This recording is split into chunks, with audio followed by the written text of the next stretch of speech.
Assalamualaikum warahmatullahi wabarakatuh. Saya Muhammad Bagus Raharja, NIM 2019 10 11 03 11 385. Menjelaskan tentang kejahatan terhadap harta kekayaan. Egoistis individual dan keinginan memperoleh materi, harta kekayaan atau materi semakin menonjol. Segala bentuk dan jalan mereka gunakan untuk mendapatkannya. Bahkan tidak sedikit mereka gunakan untuk mendapatkannya. Bahkan tidak sedikit mereka melakukan tindak pidana kejahatan, baik dengan melakukan pencurian, penggelapan, atau penipuan. Tindak pidana kejahatan terhadap kekayaan, baik yang dilakukan perseorangan atau gerombolan, membuat kekhawatiran dalam masyarakat. Pemerintahan sebagai pemimpin bangsa sangat diharapkan perannya untuk menjaga keamanan dan ketertiban dalam kehidupan bermasyarakat. Maka dibentuklah perundang-undangan tentang kejahatan terhadap kekayaan dalam bentuk suatu kitab undang-undang hukum pidana sebagai salah satu tanggung jawab pemerintah menangani kejahatan tersebut. Harta kekayaan merupakan salah satu hal yang perlu dilindungi dalam hukum. Segala tindak kejahatan untuk percobaan kejahatan terhadap harta kekayaan perlu diadili dalam persidangan demi terciptanya kepastian hukum dalam masyarakat. Pemerintah merumuskan dalam KUHP pasal 362 sampai 367 tentang pencurian dan pasal 372 sampai 376 tentang penggelapan sebagai bagian tindak pidana kejahatan terhadap harta kekayaan. Terdapat unsur-unsur yang perlu diperhatikan dalam rumusan tersebut agar seseorang dapat dituntut sebagai pencuri atau penggalap barang. Unsur-unsur itu ada yang berbentuk objektif dan subjektif. Seorang bisa diancam pidana pencurian dan penggelapan jika pengadilan membuktikan kedua unsur-unsur itu ada pada diri tergugat. Andaikan ada salah satu unsur-unsurnya tidak mampu terbuktikan dalam persidangan, maka orang tersebut bebas dari gugatan hukum. Kejahatan terhadap harta kekayaan dalam KUHP terdapat pada buku 2 tentang kejahatan, pencurian, pemerasan, dan pengancaman, penggelapan, perbuatan curang, merugikan orang berpiutang, atau mempunyai hak menghancurkan atau merusak barang. Kejahatan terhadap harta kekayaan sendiri diartikan sebagai suatu penyerangan terhadap kepentingan hukum orang atas benda milik orang lain. Setiap tindak kejahatan memiliki unsur-unsur tersendiri, baik yang subjektif atau objektif. Keberadaan unsur-unsur tersebut menjadi parameter seseorang terdakwa, tertuduh melakukan tindak pidana kejahatan. Perbedaan pokok antara macam-macam tindak pidana tersebut adalah pencurian, mengambil barang orang lain untuk memilikinya; pemerasan, memaksa orang lain dengan kekerasan untuk memberikan sesuatu; pengancaman, memaksa orang lain dengan ancaman untuk memberikan sesuatu; penipuan, membujuk orang lain dengan tipu muslihat yang memberikan sesuatu; penggelapan barang, memiliki barang bukan haknya yang sudah ada di tangannya; merugikan orang yang berpiutang; penghancuran atau perusakan barang; dan penadahan. Di sini saya akan menjelaskan tentang tindak pidana pencurian, penggelapan, dan penadahan. Sisanya akan dijelaskan oleh Revido Azriel. Pertama, tindak pidana pencurian. Salah satu bentuk kejahatan yang tercantum dalam hukum kedua KUHP adalah tindak pidana pencurian yang secara khusus diatur dalam pasal 362 sampai 367 KUHP. Mengenai tindak pidana pencurian ini adalah salah satu pengkualifikasian dengan bentuk pencurian dengan pemberatan khususnya yang diatur dalam pasal 363 dan 365 KUHP. Pencurian secara umum dirumuskan dalam pasal 362 yang berbunyi, barang siapa mengambil barang sesuatu yang seluruhnya untuk sebagian kepunyaan orang lain dengan maksud untuk dimiliki secara melawan hukum, diancam karena pencurian dengan pidana penjara paling lama 5 tahun atau denda yang paling banyak Rp60. Selanjutnya adalah tindak pidana penggelapan. Jenis-jenis tindak pidana penggelapan diatur dalam Kitab Undang-Undang Hukum Pidana yang berjudul penggelapan. Tindak pidana penggelapan diatur dalam beberapa pasal, yaitu pasal 372 sampai dengan pasal 377 KUHP yang isinya: pasal 372, barang siapa dengan sengaja dan melawan hukum memiliki barang sesuatu sesuatu yang seluruhnya untuk sebagian kepunyaan orang lain, tetapi yang ada di dalam kekuasaannya bukan karena kejahatan diancam karena penggelapan. Dengan pidana penjara paling lama 4 tahun atau pidana denda paling banyak Rp900. Lalu dalam pasal 373 yang berbunyi, perbuatan yang diterangkan pada pasal 372 apabila yang digelapkan bukan ternak dan harganya tidak lebih dari Rp250 diancam sebagai penggelapan ringan dengan pidana penjara paling lama 3 bulan atau pidana denda paling banyak Rp250. Lanjut, pasal 374 yang berbunyi, penggelapan dilakukan oleh orang yang penguasaannya terhadap barang disebabkan karena ada hubungan kerja, atau karena pencarian, atau karena mendapat upah untuk itu, diancam dengan pidana penjara paling lama 5 tahun. Pasal 375 berbunyi, penggelapan yang dilakukan oleh orang yang karena terpaksa diberi barang untuk disimpan, atau yang dilakukan oleh wali, pengampu, pengurus dan pelaksana surat wasiat, pengurus lembaga sosial atau yayasan terhadap barang sesuatu yang dikuasainya selaku demikian, diancam dengan pidana penjara paling lama 6 tahun. Dan pasal 376, ketentuan dalam pasal 376 berlaku bagi kejahatan-kejahatan yang dirumuskan dalam bab ini. Selanjutnya, tindak pidana penadahan. Pengertian: salah satu bentuk tindak pidana terhadap harta kekayaan orang yang sangat sulit untuk dilakukan pengusutan dalam tindakannya adalah tindak pidana penadahan. Bentuk kejahatan ini sebenarnya banyak yang sering terjadi di lingkungan masyarakat, tetapi karena rapinya si pelaku dan menutupi dan karena kurangnya kepedulian dari masyarakat sekitar, maka seringkali tindak pidana ini hanya dipandang sebagai perbuatan yang biasa atau wajar saja, dan bukan merupakan suatu bentuk kejahatan. Penadahan dibagi ke dalam beberapa jenis berdasarkan pada bentuk dan berat ringannya penadahan, yaitu sebagai berikut.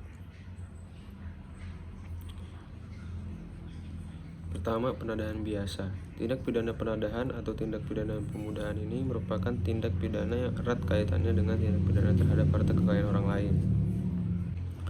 Kedua, barang siapa menarik keuntungan dari hasil sesuatu benda yang diketahui atau sepatutnya diduga bahwa diperoleh dari kejahatan. Terhadap ketentuan pasal 480 KUHP di atas, terdapat rumusan penadahan dalam ayat 1 yang mempunyai unsur-unsur sebagai berikut. Unsur-unsur objektif perbuatan kelompok, yaitu membeli, menyewa, menukar, menerima gadai, menerima hadiah atau kelompok untuk menarik keuntungan diri, menjual, menyewakan, menukarkan, menggadaikan, mengangkat, menyimpan, dan menyembunyikan. Objeknya adalah suatu benda yang diperoleh dari suatu kejadian. Unsur subjektif yang diketahuinya. B. Yang sepatutnya dapat diduga bahwa benda tersebut didapat dari sebuah kejahatan.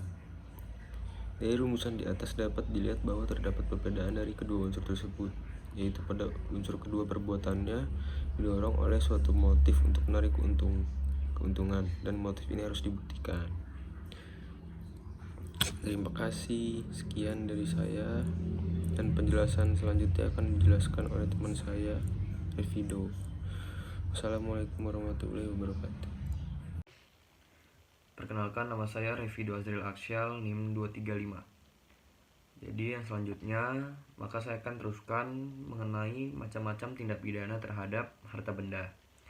Jadi yang selanjutnya ada pemalsuan, yang dimana pemalsuan yang terdapat di kejahatan terhadap harta benda itu adalah seperti yang terdapat di dalam pasal 380 KUHP yang berbunyi, barang siapa menaruh suatu nama atau tanda secara palsu atau di dalam buah suatu hasil kesusastraan, keilmuan, kesenian atau kerajinan, atau memalsukan nama atau tanda yang asli yang dimaksud supaya karenanya orang mengira bahwa itu benar-benar hasil orang yang nama atau tandanya olehnya ditaruh di atas atau di dalamnya tadi.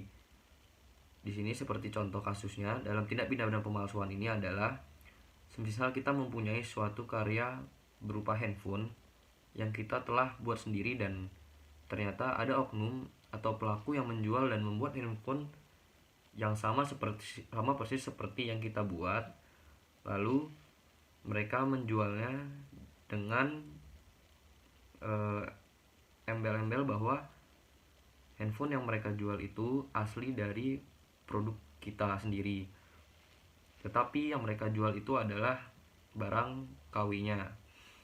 Jadi dalam kasus ini dapat kita tindak pidana menggunakan pasal 380 KUHP. Lalu di sini yang kedua itu dalam tindak kejahatan terhadap harta benda yang kedua itu ada pemerasan dan pengancaman. Jadi tindak pidana ini diatur dalam pasal 368 KUHP yang berbunyi barang siapa dengan maksud untuk menguntungkan diri sendiri atau orang lain secara melawan hukum, memaksa orang lain dengan kekerasan atau ancaman kekerasan untuk memberikan suatu barang yang seluruhnya atau sebagian adalah milik orang lain, atau supaya memberikan hutang maupun menghapus piutang, diancam karena pemerasan dengan pidana penjara paling lama 9 tahun. Jadi unsur-unsur dalam kasus pemerasan dan pengancaman ini itu adalah yang pertama ada memaksa orang lain. Lalu yang kedua, untuk memberikan barang yang sama sekali atau sebagian termasuk kepunyaan orang itu sendiri atau kepunyaan orang lain, atau membuat utang atau menghapuskan piutang. Lalu yang ketiga, dengan maksud hendak menguntungkan diri sendiri atau orang lain dengan melawan hak. Lalu yang keempat, itu ada memaksanya dengan memakai kekerasan atau ancaman kekerasan. Jadi dalam kasus pemerasan dan pengancaman ini itu contoh kasusnya adalah semisal kita mendapat telepon dari oknum, lalu oknum itu mengaku sebagai polisi, lalu oknum tersebut membuat sebuah informasi palsu yang akan diberikan kepada kita, seperti membuat informasi bahwa anak kita sedang terancam di dalam kantor polisi dengan kasus berat, padahal ternyata anak kita dalam keadaan yang baik-baik saja dan tidak berada dalam kantor polisi. Lalu oknum tersebut itu mengancam apabila kita tidak membayar sejumlah uang yang banyak kepada mereka, maka anak kita dalam keadaan bahaya dan tidak dapat dibebaskan. Jadi oknum polisi tersebut membuat informasi apabila kita tidak membayar kepada mereka, mereka tidak akan membebaskan anak kita. Padahal informasi tersebut itu adalah informasi palsu. Itu adalah contoh kasus yang terdapat dalam kasus pemerasan dan pengancaman yang ada di tindak pidana kekerasan terhadap harta dan benda. Lalu selanjutnya yang terakhir itu adalah penghancuran dan pengerusakan. Jadi kasus ini itu telah diatur dalam pasal 406 KUHP yang berbunyi barang siapa dengan sengaja dan melawan hukum menghancurkan, merusakkan, membikin tak dapat dipakai atau menghilangkan barang sesuatu yang seluruhnya atau sebagian milik orang lain, diancam dengan pidana penjara paling lama 2 tahun 8 bulan atau pidana denda paling banyak Rp4.500. Jadi dalam kasus ini, kasus penghancuran dan pengerusakan terhadap harta benda memiliki unsur-unsur, yaitu yang pertama adalah barang siapa, yang kedua dengan sengaja dan melawan hukum, lalu yang ketiga melakukan perbuatan menghancurkan, merusakkan, membuat tidak dapat dipakai atau menghilangkan barang sesuatu, lalu yang terakhir yang keempat barang tersebut seluruhnya atau sebagian adalah milik orang lain. Jadi dalam kasus penghancuran dan pengerusakan, kasus dalam penghancuran dan pengerusakan dalam tindak pidana terhadap kekerasan terhadap harta benda ini, contohnya adalah semisal ada seseorang yang dengan sengaja seperti yang terdapat dalam unsur-unsur tadi yang telah disebutkan tadi, merusakkan barang berharga kalian seperti contohnya entah lukisan atau mobil kalian atau apapun itu harta benda kalian, maka orang tersebut dapat kita pidanakan menggunakan pasal 406 KUHP tadi. Ya, jadi segitu penjelasan saya mengenai kekerasan terhadap harta benda, yang meliputi yang pertama tadi adalah mengenai pemalsuan, lalu yang kedua mengenai pemerasan dan penghancuran, pemerasan dan pengancaman, lalu yang ketiga mengenai penghancuran dan pengerusakan. Sekian penjelasan dari saya. Apabila ada kurang-kurangnya dan kurang lengkap, maka saya mohon maaf dan terima kasih.